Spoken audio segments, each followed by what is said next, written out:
Elden Ring's catacombs are explorable mini-dungeons you find dotted throughout the lands between, rewarding you with spirit ashes, but only for those who can solve their tricky layouts and defeat their most likely reused boss fights.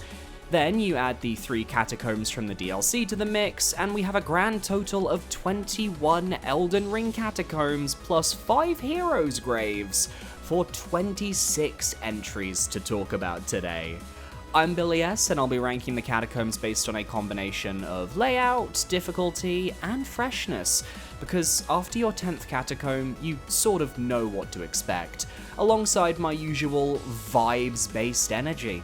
So, let's jump right in with F tier.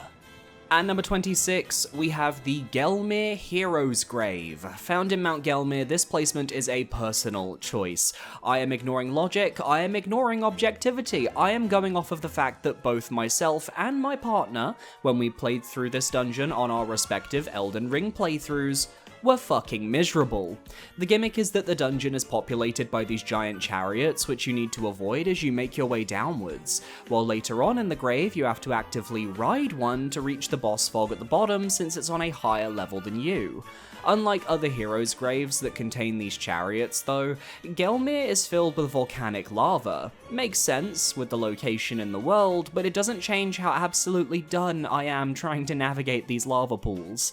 On my OG playthrough, I didn't notice a lot of the side paths that would have made my life a lot easier, while on my recorded run, I plotted my path through the dungeon as expertly as I could. Did that prevent me from fucking up the platforming near the end that you need to do to actually ride the chariot to the boss? No, platforming sucks. But even after all that, the game decided to pull a ha-ha funny and kill me right before the gate because the chariot span around, clipping me with one wheel, and then drove over me with the other wheel. I'm so done with this shit. At least you get the ringed finger, which is a low-key goated weapon, and from that hidden location you can drop down this hole to reach the boss door without needing to fuck with the chariots. Now that is something I can get behind. And you fight a red wolf as well. Woo. Moving on. At number 25, we have the Murk Water Catacombs. Found in Limgrave, I've got to ask, did the developers even try with this one? You go down a set of stairs, fight 3 imps in a large room, then immediately you see a statue lever ahead of you and think, that's easy. You kill the 3 imps in the room with the lever, pull it, and think, oh, I bet the challenge is going to be reaching the boss door. You go down another set of steps, and there's the open boss door in a room with 3 more imps who, admittedly, did kill me once or twice. The catacomb imps are just irritating enemies who look cool, but do everything in their power to annoy the player. I have to respect the hustle. The boss fight at least is against a Grave Warden duelist who has an interesting moveset for the early game, but a good boss fight can't save the laziest catacomb design in the entire game. F tier was built for the Murk Water Catacombs. Anyone else in this tier is just staying in the guest bedroom. At number 24, we have the Caelid Catacombs. Found in Caelid, I'm gonna quickly shout out the boss fight. It's a cemetery shade. I hate them. I hate them. I hate them. I will bitch about them every opportunity I can. I'll go into more detail later on as there are 3 whole catacombs with cemetery shade bosses, but just fuck them, they will never see the light of dawn. The gimmick is the rot coating most of the floor at the catacomb, with rotted Miranda flowers roaming the halls, big and small, and those big ones ensure you don't stay in one place because of their powerful ranged aerial strikes. You find the boss door just by heading downwards, so the challenge becomes, where is the statue lever? And the answer is the most audacious placement in any catacomb. I'm so offended it wraps back around to being low-key iconic. Turn from the boss door, hit this wall, there's the lever. That's fucking unhinged, lazy, and fully justifies this catacomb's bottom placement for me, especially when comboed with the cemetery shade's shady ass. D tier. At number 23, we have the Death-Touched Catacombs. Found in Limgrave, the whole dungeon is populated with skeletons, and the main challenge is to fight your way through a series of large rooms while fending off the undead. They can overwhelm you at a moment's notice, and the archers can be especially dangerous if you miss one before dropping down a platform. Similar to the Murkwater Catacombs in F tier, there isn't much else to this dungeon, but the extra challenge of the skeletons, as well as a nice optional loot pickup in the Ujigatana, barely pips it into D tier, which is firmly then established with the boss fight against the injured Black Knife Assassin. Using the UI to give you some insight into this boss's lore is so damn cool. Thank God she can't turn invisible, that would be a nightmare to fight in a small catacombs arena this early in the game. At number 22, we have the Minor Erdtree Catacombs. Found in Caelid, the layout of the dungeon is just inherently uninspiring. Some of the best catacombs in the game have twisting layouts with tons to explore, while some of the worst are inherently linear and don't leave much room for exploration. Minor Erdtree Catacombs is a journey of fighting imps, running through hallways of scarlet rot, and avoiding rot slimes that try to drop on you from above. The statue lever is in a random side room past an elevator, and the only interesting moment comes from dropping down said elevator shaft to re-reach the corridor to the boss door. Then you're forced into a gank fight against two Erdtree Burial Watchdogs, which I just don't find particularly interesting together. This catacomb ranks higher than the prior few for at least having more of a winding layout, but the rot gimmick is barely utilized and there are so many catacombs with far more inspiring puzzles to solve. At number 21, we have the Road's End Catacombs. Found in Liurnia, this is a dungeon that can be made or broken by one small gameplay tweak. If you've started using Margit or Moog Shackles, you can dispel illusory walls, and guess what the gameplay gimmick of Road's End is? Illusory walls are strewn throughout the dungeon, but the actual path to the boss is so signposted, it's reminiscent of the Great Hollow entrance in Dark Souls, and you'll be able to immediately access the fight because the statue lever is placed right at the beginning of the catacomb. They could have at least placed that statue in the chapel room with the chest much further in on the main path to at least give us a reason to explore, but they didn't. I do like how fitting it is that for an illusory dungeon, the Spirit Caller Snail is the boss fight, and I will always respect this guy for summoning a Crucible Knight because, yeah, if I'm a weak and frail baby, I would bring back the strongest literal knight in the lands between to protect my ass. It's a unique fight, one that I do quite enjoy, but overall these catacombs don't really do enough with the illusory walls to bump any higher than D tier. At number 20, we have the Hidden Path to the Halig Tree. Found by taking the Grand Lift of Roll downwards, most players will skip through the catacomb via the main path and just head out into the consecrated snowfield. But those players miss out on the super duper fun gimmick of invisible bridges.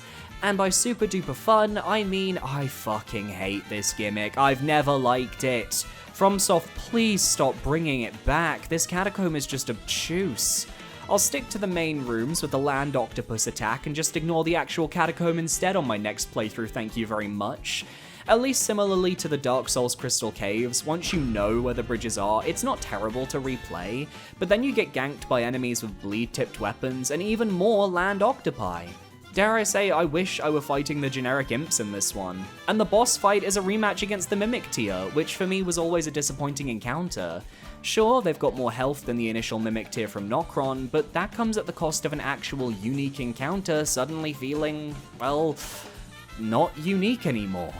It cheapens the Mimic tier concept. Normally I'm a lot more lenient on catacombs that try to do something different, but I just really hate this catacomb, and if I can justify it with a dislike for the invisible bridges, then you know what, I'm gonna do that. C tier.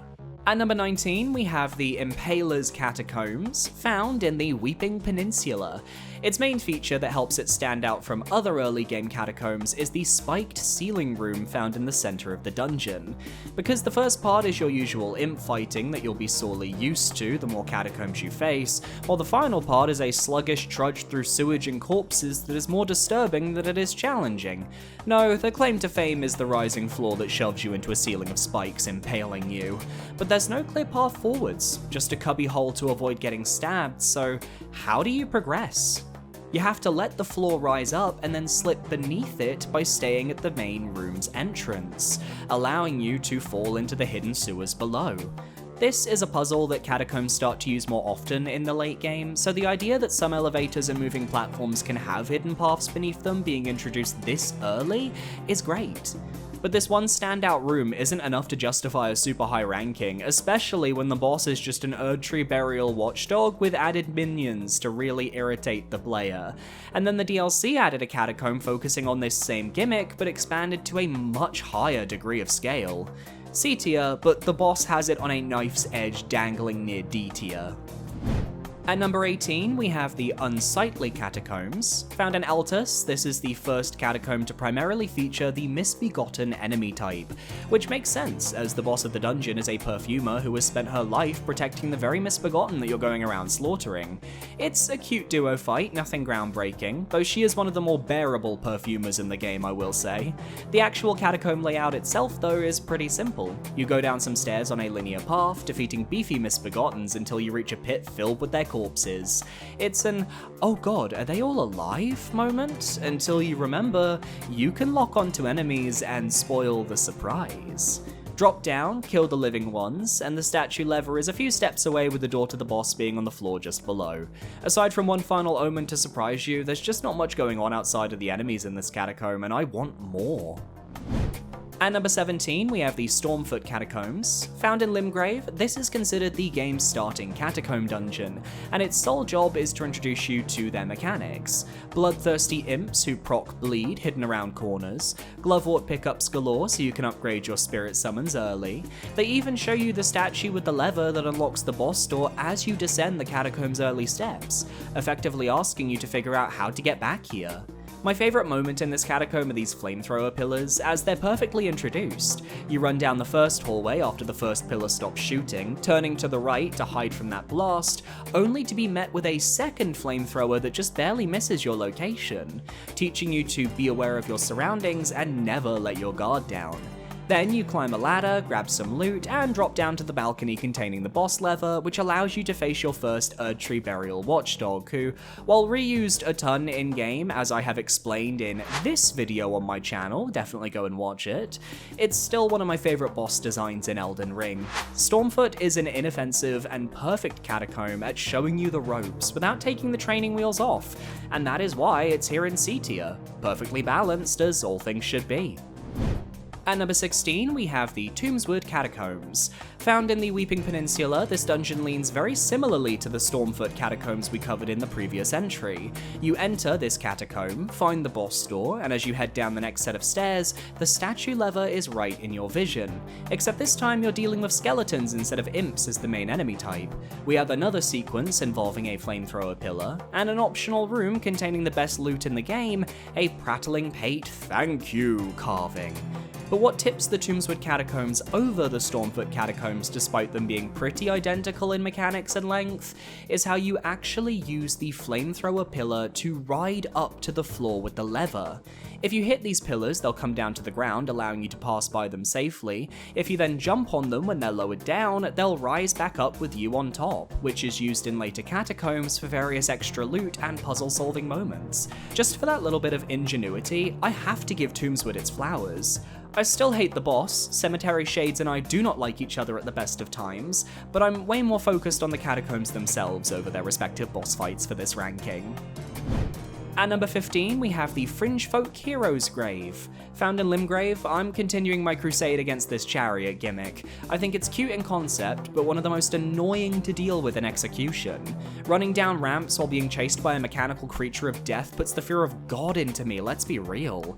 But at least the Fringe Folk Hero's Grave isn't asking you to do all that bullshit that the Gelmir Hero's Grave put us through. No crazy platforming to get on top of the chariot that you'll almost certainly die to.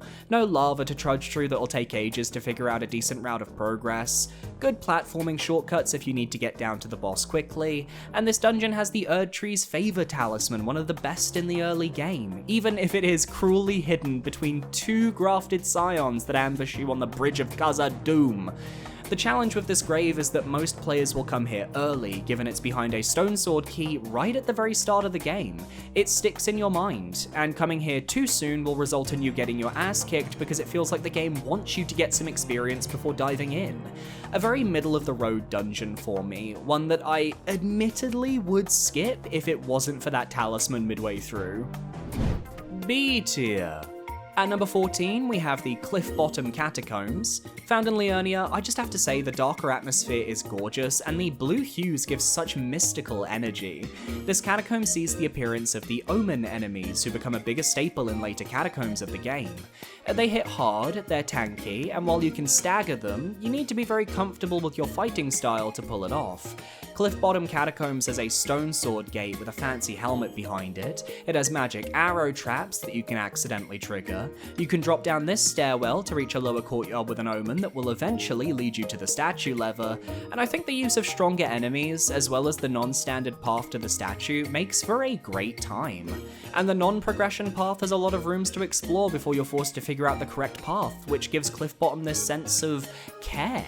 You can tell FromSoft put some time and effort into this catacomb, and while it's nothing out of this world, it is deserving of the B tier. We even get the Erdtree Burial Watchdog shooting magic pellets. That has to count for something, right? At number 13, we have the Consecrated Snowfield Catacombs. Found in the Snowfield, this is the only catacomb to utilize the ice vents that replace the regular flamethrowers, as the only other catacomb to use this gimmick has them on a completely optional side path. The focus is on this giant central ice pillar that you can't climb from below. Imps are attacking you from all sides, and a magical Erdtree watchdog has also made its home in the central arena, with other watchdogs throughout the dungeon. This is considered the final catacomb of the base game, so I'm not surprised to see extremely tough enemies here. I'm cool with it. But when I rocked into rooms with Clean Rot Knights, I'll admit I got pretty terrified.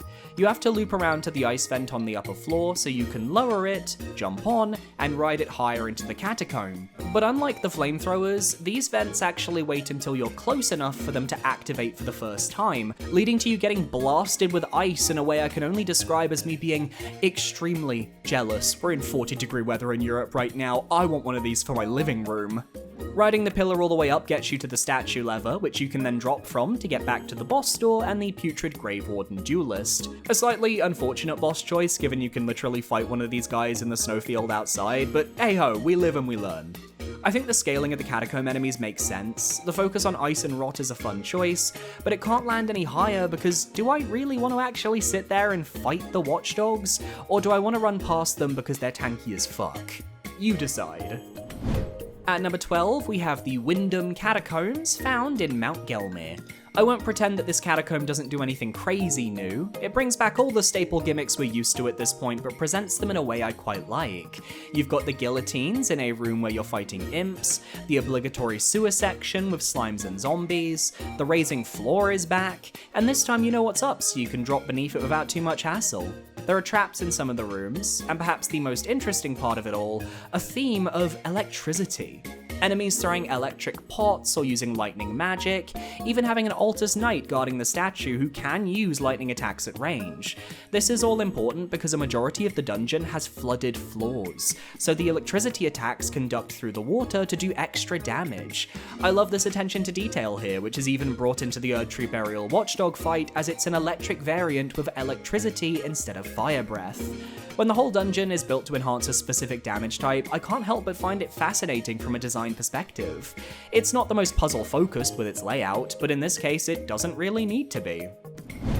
At number 11, we have the Black Knife Catacombs. Found in Liurnia, we have double the trouble as there are 2 boss fights within its walls. The main one is another fucking cemetery shade, flanked by skeletons. I have bitched about it so many times. Cemetery shade movement plus annoying grab attack plus skeletons needing to be hit after they're down to perma-kill them equals hell on earth. The other boss fight is a hidden arena against a Black Knife assassin in a small chapel. At such close quarters, it's a difficult boss to beat, especially if they get their grabs off on you. But this fight is also important because the assassin's Cerulean Dagger Talisman is a fantastic piece of loot, and if you're following Roger's questline, you can get the Black Knife print to progress it further. Outside of the other Deathroot catacombs needed for Gerank's questline, it's the only one to progress a notable important plot thread involving an alternative reason to serve Ranni. Beyond that, I really like the layout of the catacomb itself, and the introduction of the giant guillotines is a nice touch. I especially love that in order to make progress, you have to actually ride one of them up to a nearby entryway on the wall. This is the sort of fancy progression I adore, and after beating the assassin, you can drop down a hole to reach the statue lever, avoiding crabs on your way back to the ladder leading to the main boss. Interconnected and well designed, Black Knife Catacombs are a standout who could have landed in the A tier if I didn't fucking despise that main boss with all fibers of my entire being. At number 10, we have the Friizze Hero's Grave, found in Altus. This is the final dungeon to focus on the gimmick of moving chariots, but unlike the previous two we've discussed, you're not constantly moving downwards in this game of hide and seek. Instead, you're progressing in a more horizontal manner, dropping down gaps and facing off against basilisks while continuing to find your way. That is, until you reach the ramp where there are two chariots driving around at the same time. They had a lot of fun designing these obstacles, forcing you to figure out how they interact and how to get past them. There's some precarious beam platforming, which I'm always nervous about. You can find a hidden omen in a side room, and eventually you find a flamethrower vent that, if you hit while raising it upwards, will cause another chariot to spawn that will crash against the two driving along the tracks, destroying everything. It is very satisfying to get a sudden influx of item drops because you caused a final destination to collision. The problem solving for this dungeon being less about how to get to the boss while avoiding the chariots, and more about how to destroy the chariots themselves, is what causes this to rank highly in my eyes. I'm also just a sicko who loves the dual Crucible Knight boss fight, even if they beat my ass multiple times. I'm glutton for punishment, apparently. A tier. At number 9, we have the Sainted Hero's Grave. Found in Altus, this grave introduces an entirely new gimmick to the game. Everything starts off chill enough with Wraith Callers, there's a surprise Royal Revenant, but if you can attack him as he spawns, you'll be fine.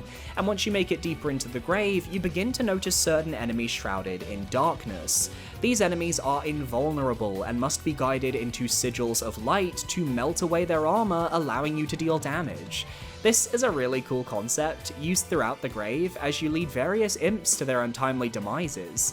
They also pull a funny broken floor trap on you, dropping you in a room with tons of imps, though you can just stand in the sigil's light as enemies get stunned the moment they touch it. It's all fun in games until the guillotines come back out. You can ride some of them to reach higher platforms in the dungeon, including a room with a stone sword key door with a Dragon Crest Shield Talisman +1, which is worth it. And also because in order to open the boss door, you have to solve a puzzle by leading a Grave Warden duelist from his room above the guillotines all the way to the nearest light sigil at the start of the area, making him vulnerable to attacks. It's such a genius concept, clearing out enemies to progress, but the extra layer of needing to actually escort him is chef's kiss.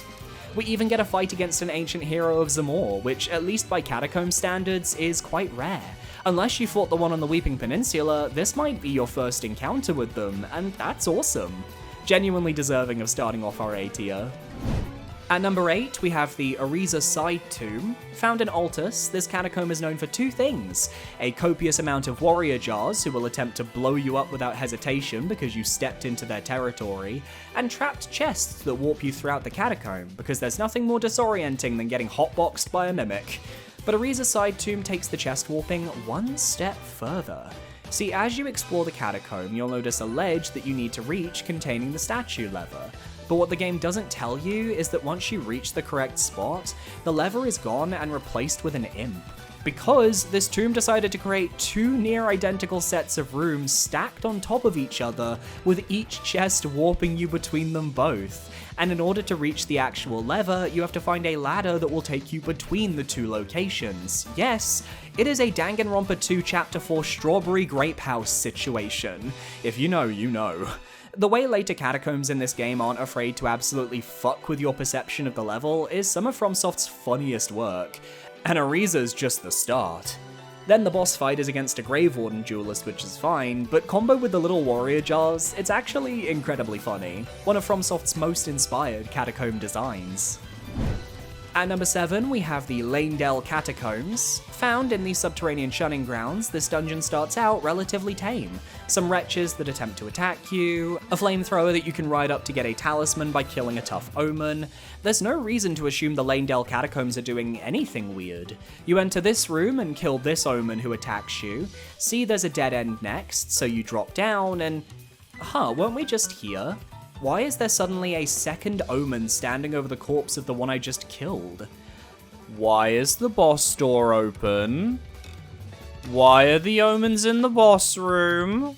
As it turns out, Leyndell Catacombs has you in a repeating loop of corridors. They try to gaslight you by placing corpses of enemies they know you have defeated in the first hallway to make you think you're in the same spot of the catacombs when in reality you're going downwards. The path to the lever involves revisiting the chapel where you got the talisman, but one of the instances will show a new corridor you can progress through which will wrap you around to the statue lever. But if you never think to recheck that room, you will be stuck in an endless loop with no way out. Following this is a battle against Esker, Priest of Blood, one of the rare unique bosses to end off the catacombs. He comes equipped with a pair of very annoying dogs, but if you can kill them, Pyramid Head over here becomes an easy target provided you can manage his blood loss. It makes sense he's here as well, given we fight Suamog shortly after in the main part of the Shunning Grounds, and the talisman you get for beating him is one of the best in the game, the Lord of Blood's Exaltation, which boosts your attack power for 20 seconds per bleed proc. Leyndell Catacombs is well worth the visit, and well worth sitting in the A tier. At number 6, we have the Giant Conquering Hero's Grave. Found at the peak of the mountaintops, this is the second catacomb to utilize the gimmick of light sigils that can melt away the darkness surrounding the enemies. But what I love here is that the sigils aren't immediately apparent. You're faced with a host of imps and a burial watchdog in the first room, with the sigil being up the stairs and behind them, which is tough to see when you first enter. Then you deal with a classic flamethrower moment and a host of flame monks who have taken up residence in the dungeon. They're really fun enemies to fight, some of my favourites from the base game, so I'm glad we got them here for one dungeon at least. Like the previous catacomb that used this gimmick though, the challenge here is that you need to kill an enemy guarding the boss door, in this case a giant troll, and you have to figure out how to activate the sigil nearby to unshade him and progress. You actually have to send a nearby lift upwards, which reveals a statue with a light source, which is genius by the way, because if you're on the lift itself, you won't even realize this is a solution. You have to do the classic send the lift upwards while hopping off of it strat. Took some real puzzling there. And you can even ride that lift downwards to get some extra loot on the lower floor, which adds more depth to the hero's grave that I feel some of the previous ones didn't have. Reward me for exploration and I will be the happiest man on earth.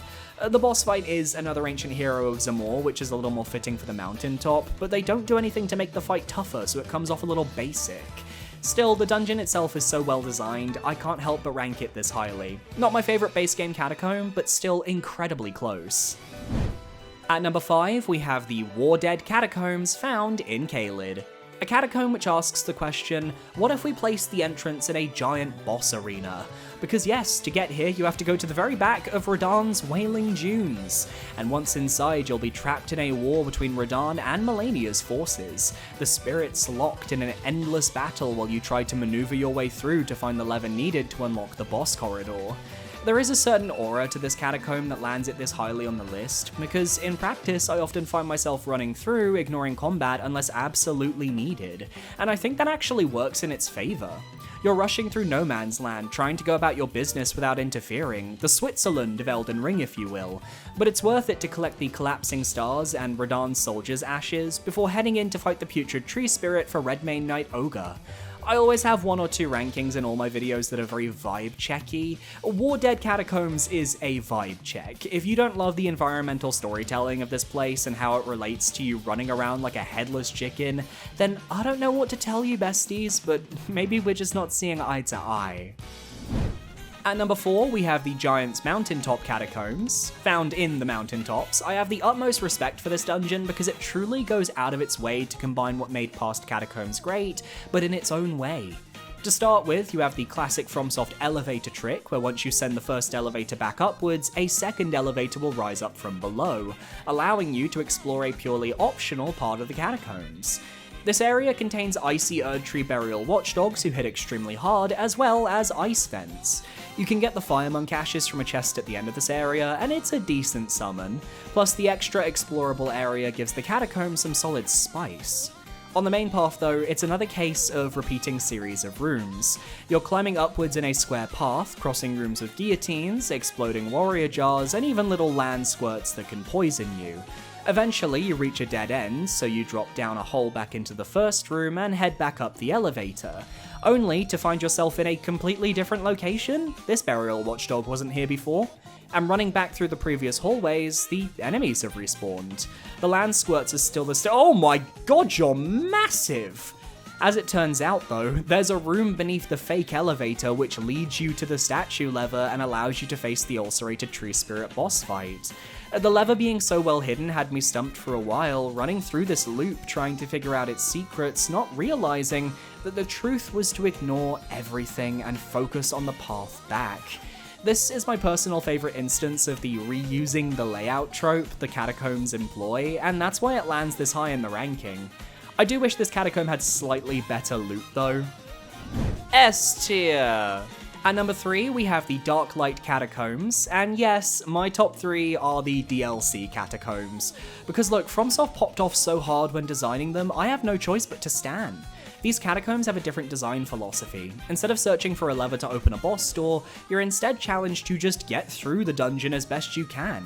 Each catacomb is split into various floors with their own stake of Marika, and they all have their own loot to collect on top of that. For this entry though, the focus is on a gimmick I like, but I'm not going out of my way to party with. And that gimmick is that the catacombs start out pitch black, with you needing to find levers to bring back the light. The first floor's lever illuminates a narrow path that takes you to the Viridian Amber Medallion +3, one of the best talismans in the game for max stamina. The second floor has you exploring a complex weave of paths and platforms, with the lights eventually showing you hidden drop-off points that you can get a full set of Death Knight armor from, but you might also be ambushed by the sorcerer enemies and their ability to cast brutal magic that will wreck you at a moment's notice. Their DPS is insane, I died multiple times. The final floor for this dungeon is the most famous though, as you have to find the lever to light up the room while being fired at by a giant big mouth imp. One of the funniest visuals in the game, especially if you have no idea he's coming until you're blasted to Kingdom Come. But I'll admit, I don't feel like the Catacombs gimmick meets its full potential, especially on floor 2 when I feel like they could have leaned into the darkness exploration more given the focus on navigation. And this Catacomb also ends in the encounter with Jory, Elder Inquisitor, who is a personal enemy of this channel. Fuck this man and his summon spam. Fuck this man and his Spira spam. Fuck this man, I'm going somewhere else. At number 2, we have the Scorpion River Catacombs. Found in Rao Base, this catacomb focuses on what I'd normally consider to be an awful status effect, Deathblight. As you explore, you'll find a series of basilisk statues with large glowing eyes that inflict the status as they perceive you. Your goal is to get through 2 floors of challenges without them proccing the status effect. The second floor is fantastic for this, by the way, featuring basilisk eyes that roam the corridors, turning your experience into a stealth game that requires the utmost care if you want to loot every single path. Especially when it's so easy to get turned around and end up right back at the elevator you just came down if you drop off the wrong ledge. The tension was palpable, and I had a lot of fun exploring. The first floor, meanwhile, doesn't really lean into the basilisk gimmick, instead focusing more on a spiked ceiling trap. I like the way it's used here. You have blood on the floor to denote the existence of the danger, there are multiple cubby holes you can hide in, drops you can take for loot, and even a Black Knight to fight for some captain's ashes. But ultimately, this gimmick of the falling ceiling is done far better in our next entry, and with floor 1 choosing not to lean into the Catacombs basilisk gimmick all that much, it is enough to keep it in my number 2 spot. I also think the Death Knight you fight at the end was oddly buggy in my original playthrough because he had a habit of getting animation locked, whereas the other DLC Death Knight didn't have this issue. I don't know, it was a very weird time when Shadow of the Erdtree first launched. And at number 1, we have the Fog Rift Catacombs. You should parry that subscribe button if you predicted this one. 50,000 subscribers, we're getting closer. Found to the west of Castle Ensis, these catacombs will likely be the first you discover in the DLC, featuring multiple floors to explore and a fresh gimmick. I entered them with the trepidation, assuming it would be similar to the base game's catacombs, only to be blown away by their depth. Fog Rift utilises the falling ceiling gimmick and raising floor gimmicks, with spikes galore if you're not careful as you explore. You have to navigate through the various rooms as carefully as you can, spotting your next path to safety while avoiding the various powered up imps and sorcerers patrolling.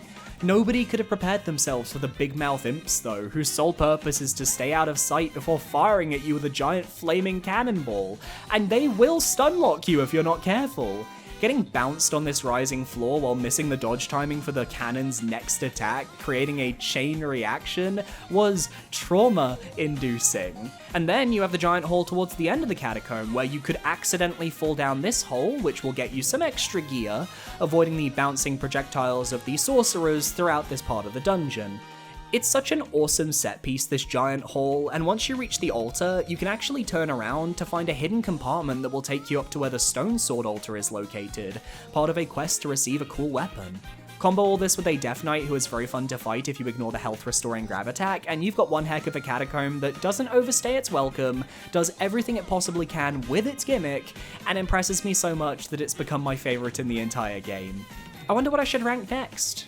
Well, I do have the results of my community ranking for the Soulspawn soundtracks. Onwards and upwards, my friends. Adios.